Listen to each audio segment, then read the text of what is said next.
part 2 of documenting my last semester as a design student series, capturing how I developed my thesis project throughout the semester. You can check out my first video down below or right here. I'll be uploading my presentation and critique in class every week, so please subscribe if you want to see how I get to develop my spatial project throughout the semester. My project isn't perfect, obviously, because it's being developed, but please like if you liked this video or found it helpful in any way. And it's my birthday, so you could also like to make my day because it's my birthday. But enough talking. This is my week 2 presentation and critique. Let's get into it. Let's go. So this is the project statement. I changed very little. All right, let me read it. Yeah, it's good. It's, you know, this particular format that I have is very clumsy. It's my fault. It creates a very long sentence. Yeah. And it's a little bit, you know, it makes it hard sometimes to deal with because there's so many different parts of the sentence. But I think it's pretty clear.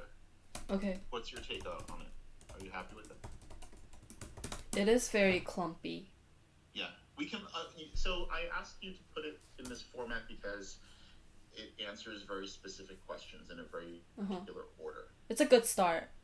It's a good start. It puts all the information there. From here, you don't have to present this way. You can pick it apart, pull it apart into different sentences or whatever. But as long as you have this, then we know what the what the kind of main idea is. Okay. Both the main goal and the strategies to achieve that goal.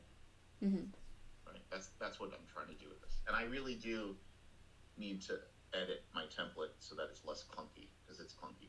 So I'll just go over quickly because you already know.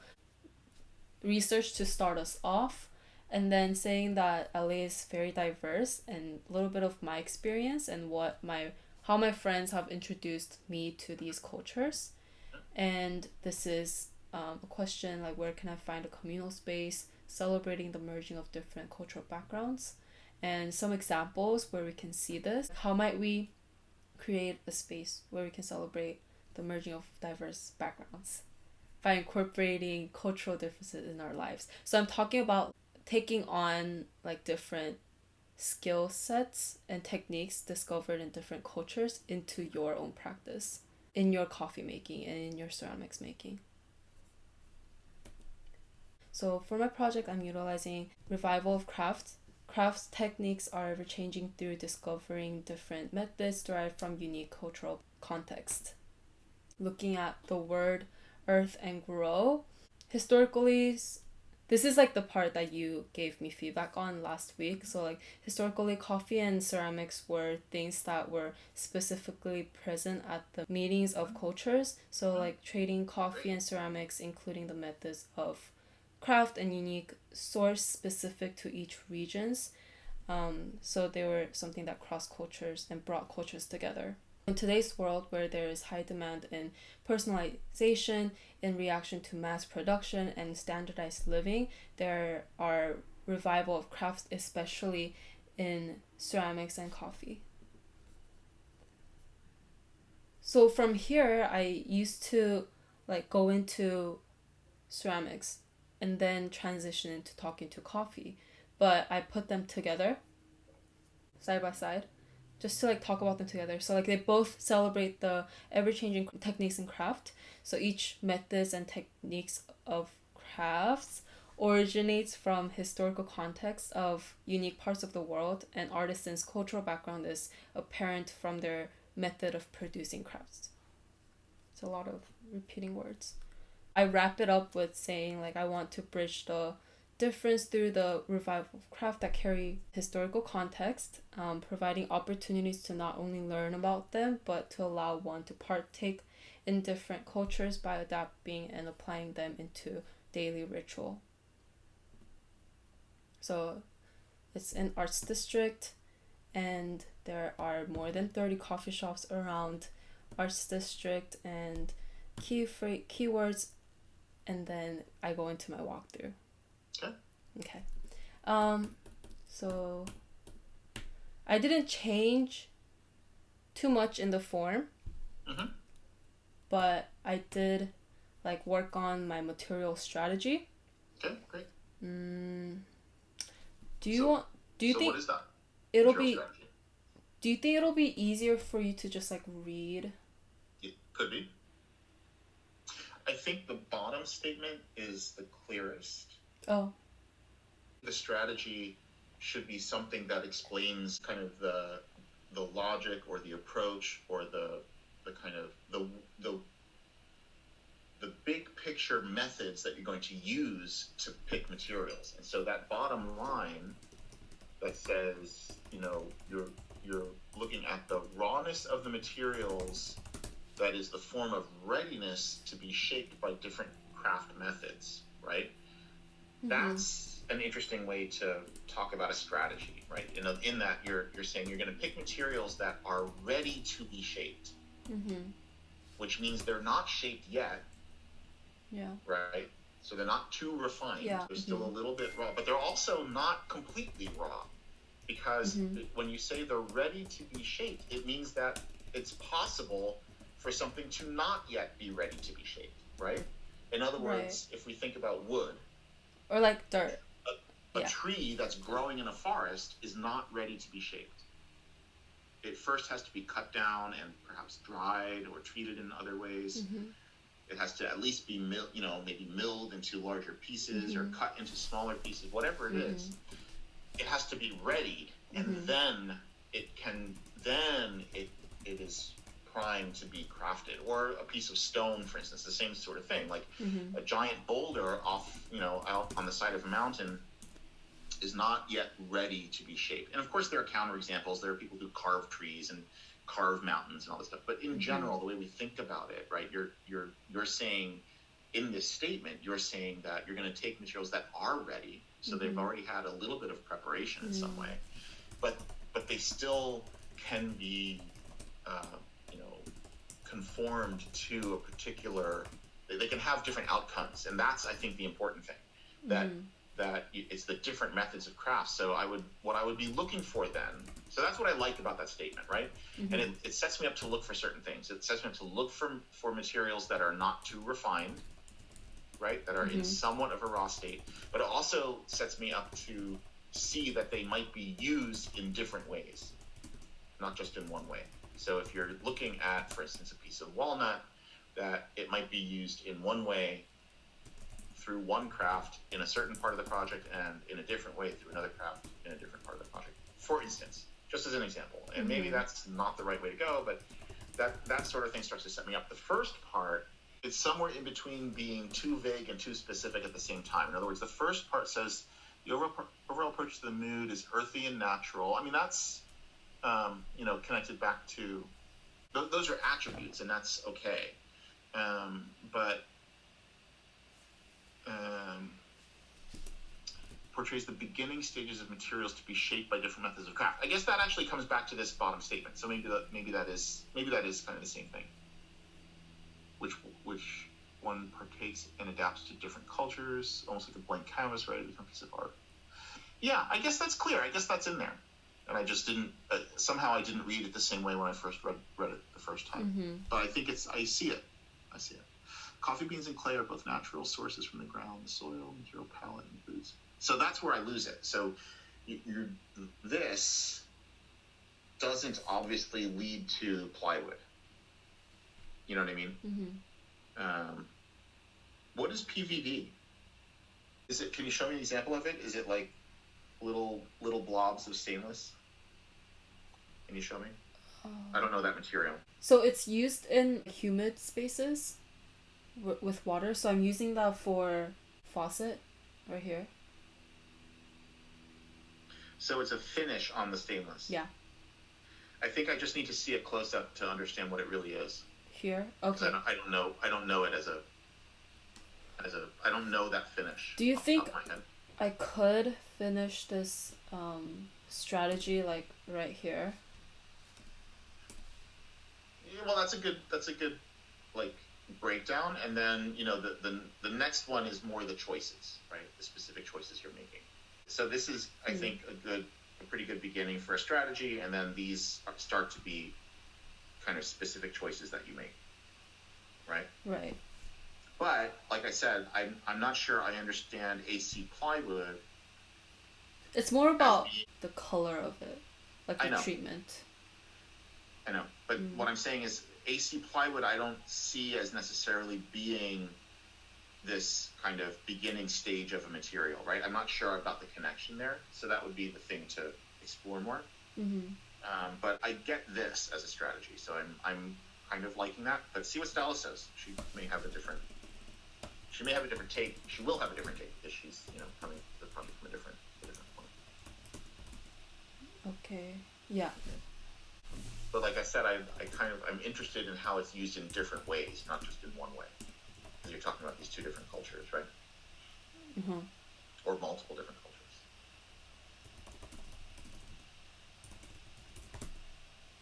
So that's something that I'd be interested in seeing more of. Does that make sense? Yeah. And if that's not what you want, that's okay. Yeah. That's just what I read into the statement. That's what I hear when I read that statement. And so if you're not intending to show materials being used a single material being used in different ways, then there may be some slight adjustments. Just work on it with Stella a little bit. Okay. Can I go back to the beginning of the slides that you were talking about earlier? In here, this is like really big picture, right? It's extremely general, which is good, right? We always want to start the project with general ideas and then get specific, right? So you start with, how do we take a communal space and merge different cultural backgrounds, right? That's the big question. And then the next slide, right? So you have the strategies for doing that. So that's good. Or like examples. And then the next slide is, this is the real question. So where we can celebrate the merging of diverse backgrounds by incorporating cultural differences into our lives. So this is still really big, right? Cultural differences, I mean, it's huge. It could be anything, right? Cultural differences could be, the way we speak, the food we eat, the way we dress, the films that we watch, the literature that we have. It's massive, right? But you're picking two specific things. Right, and then the next slide. And that's what the next slides talk about. Yeah. I think what would help is if in the previous slide, number 7, if somewhere between 7 and 8, or maybe in this slide, if you transition to saying, now I'm going to tell you how we decide now I'm going to tell you what I've chosen, right? If you acknowledge this is a big thing, but the project isn't going to take on everything. Yeah. The project is really only about these two elements. You're very specific, right?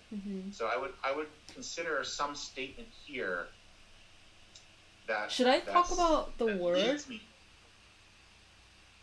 But this is still like earth and grow are still huge, right? You only make what I'm trying to say is set us up in your presentation for the fact that you're going to get specific. Okay.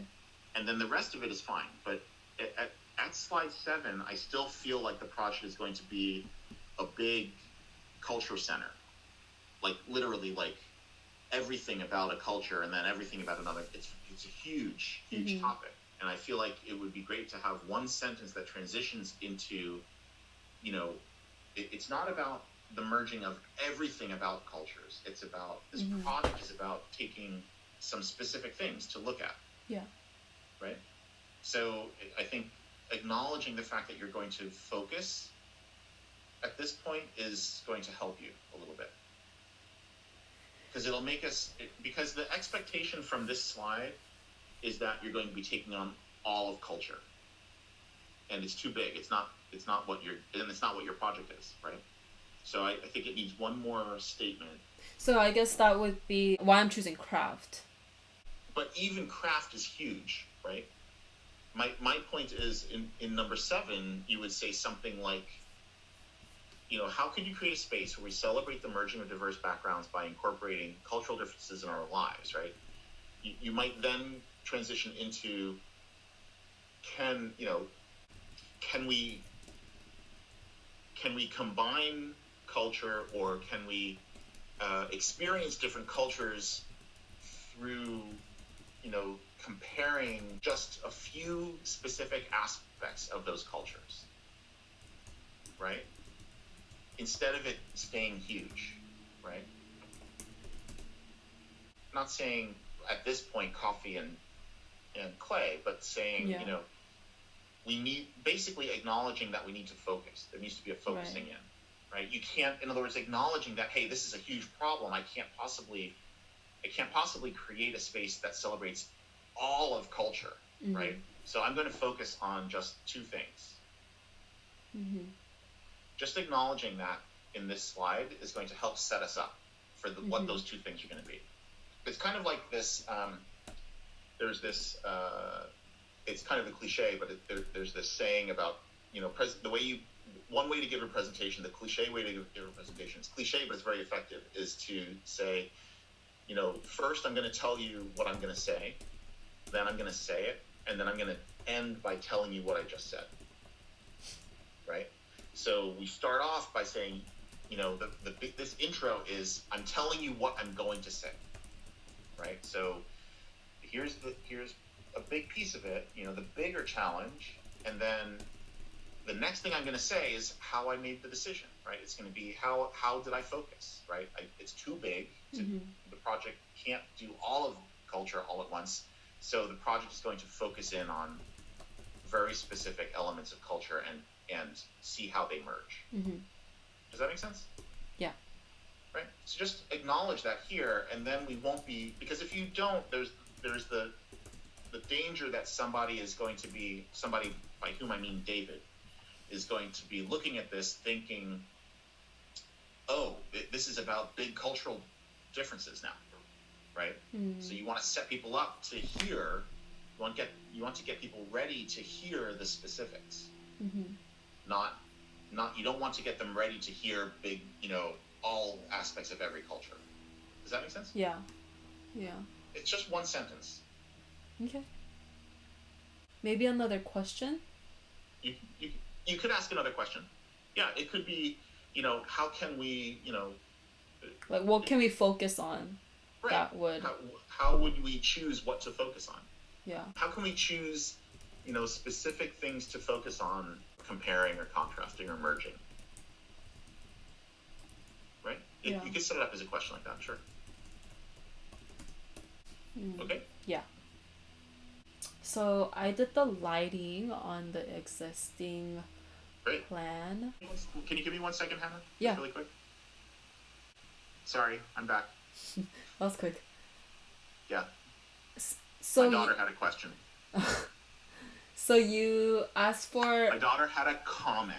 She was commenting that I have an apple. It's like the teacher with the apple is a big cliche, and she was like, what about all the chairs and tables? So I designed all of them.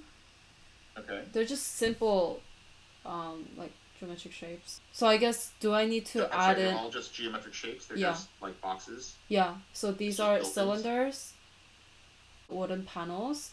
Is that like recessed into the countertop or something? No. So it sits on top? Yeah. I could make it recessed. No, I'm trying to understand. So see here I can see thickness, but I don't see thickness here. It's like super thin, just to like have a platform for them to... Yeah, if it's going to be that thin, it would realistically speak... I'm getting way into too much detail here, but realistically speaking, it would be recessed. Because the thin veneers, they don't last. Okay. If you're trying to set up a change in material in the countertop so that it kind of tells you where to put the different, the different objects, then I think it would make more sense for that to be recessed because it's more durable.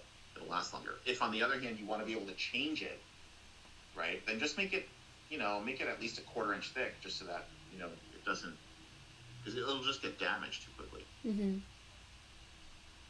They don't last that long. So, but anyway, that's, I guess the issue is more that I'm not sure that I believe that a place like this would be just, geometric furniture. Can you show me the different experiences? Like, so this one I get, right? So this one is like, I get I understand this thing, but,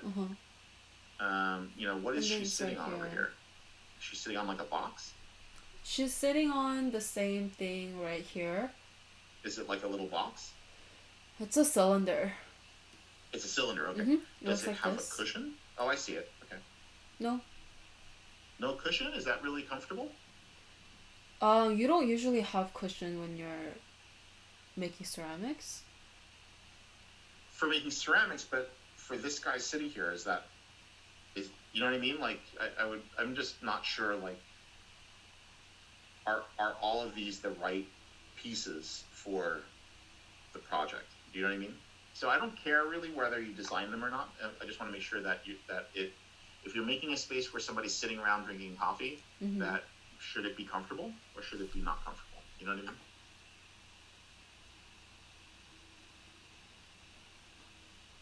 What's the right kind of experience for that? So, you know, if they're all just geometric shapes, that's possible.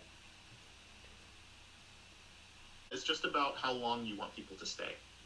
Okay.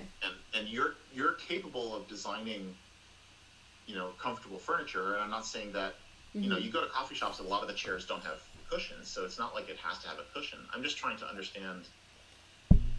I guess I would back up and just say, why are all of the pieces simple geometric shapes? Why aren't there regular, you know, chairs that are kind of identifiable as chairs? Meaning that look like chairs. Why are we sitting on? Why is your strategy to design geometric shapes to sit on, versus having something that's more, you know, more typically chair looking? And I'm not saying one way is better than the other way. I just want you to be able to talk about it. I want you to be able to say, I designed these cylinders to sit on because they're more,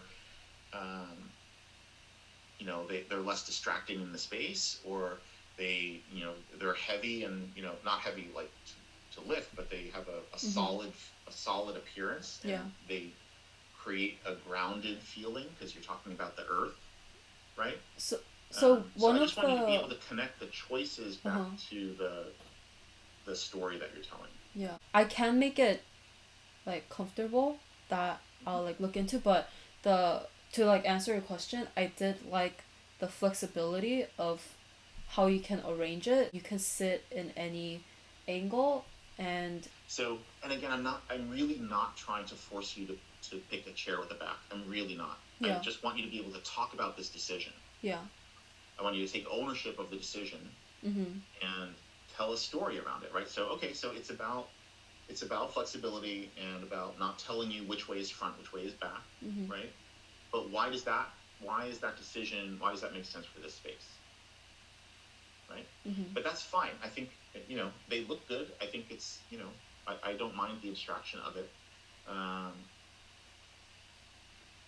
I guess there's a bit of a question of how do you move them. They look really heavy. What are they made of? Are they wood? Yeah.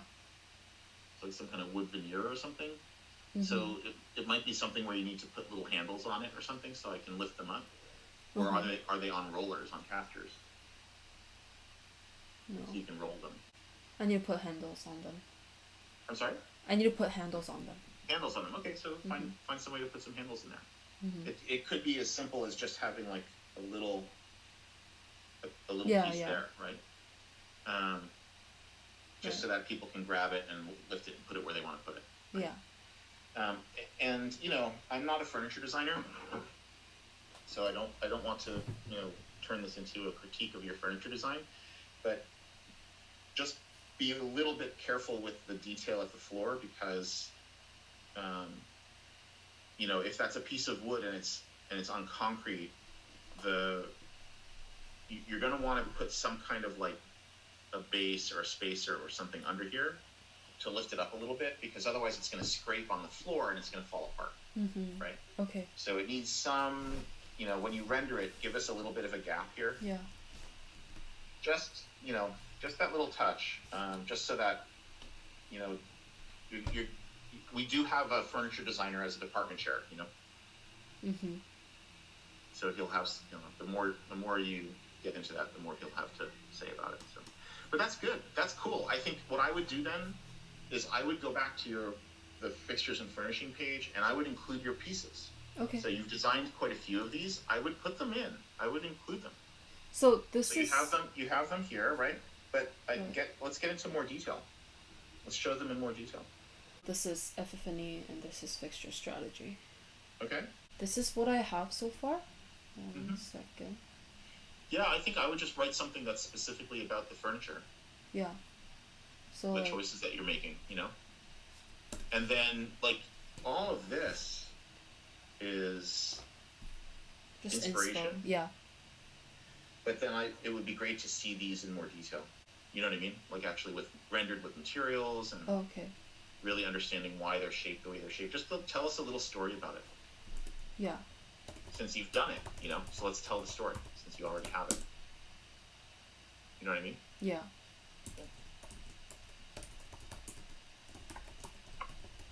Good. So when you say allow body gestures, it's about the fact that they're round like that, you know? Is that what you're saying? Like it allows you to move? Right. Like you can adjust your like leg position. You could do like the apple cross. What do you call that? Yeah, like bend your legs or like sit on one knee. I'm not sure I understand. You can bend your legs. You could like cross applesauce is that what you call it? Crisscross applesauce? Crisscross applesauce. Show us that. However. Show us a sketch with people sitting on it in different positions. Oh, and the height of this is the same as all the leveled. Okay. Great. All the platforms. So people, when they're sitting on one, they're the same height as sitting on the other. Right. That's great. And so you're showing that in your sketch down here. We can see that really clearly. And then the height of this is also that like you could interact with someone that's sitting here and standing here. The eye level is the same. This sketch is getting cut off, so make sure you show it more clearly. I know it's there. Yeah. It's just getting stuck behind the other thing. Yeah, I think these are great. I think they're too small. This is my mock-up presentation. Yeah, I would show them bigger, give them more. You've spent time thinking about it and designing it. I would really show it off. Okay, so it's great to get into that detail. So this is all I have for epiphany. So it's just the two lighting fixtures and the wheel. Yeah, I'm just wondering, do I really need this? Because because I added the lights because I was doing the floor plan lighting, and I added this because like I need to, but you could just like buy this and then build. I can like make my own that would flow with the space way better. It's fine. That's fine. Can I not have this page? You don't have to have that page. It's fine. If you're doing all built-in lighting, if you're not doing any purchased lighting fixtures, that's fine. Okay. Because it was kind of forced when I was working on it. Then don't do it. Okay. Then don't do it. It's fine. So treat it the same way that you're treating this, the designed furniture, right? So it's pretty common to have recessed fixtures that, you don't really need to show if you have a recessed or cove light or things like that. Things where you don't see the fixture, we don't need to see the choice. Mm-hmm. Okay. I think that's it. Okay. Keep going. And can I bring some proposals to like change the form language? Or is it too late to do that? You can, but just be careful with your time. But yes, show me what you want to do. But do that as fast as you can. Do that soon. Okay. Okay, thank you. All right. Thanks, Hannah. Hi, Stella. Hi, Stella. Can I talk to you? Yes. I was waiting for somebody else to come. So whoever wants to come today. Okay. So you would like to be next, Hannah? Yes. I'm Okay. gonna do Okay, it. great.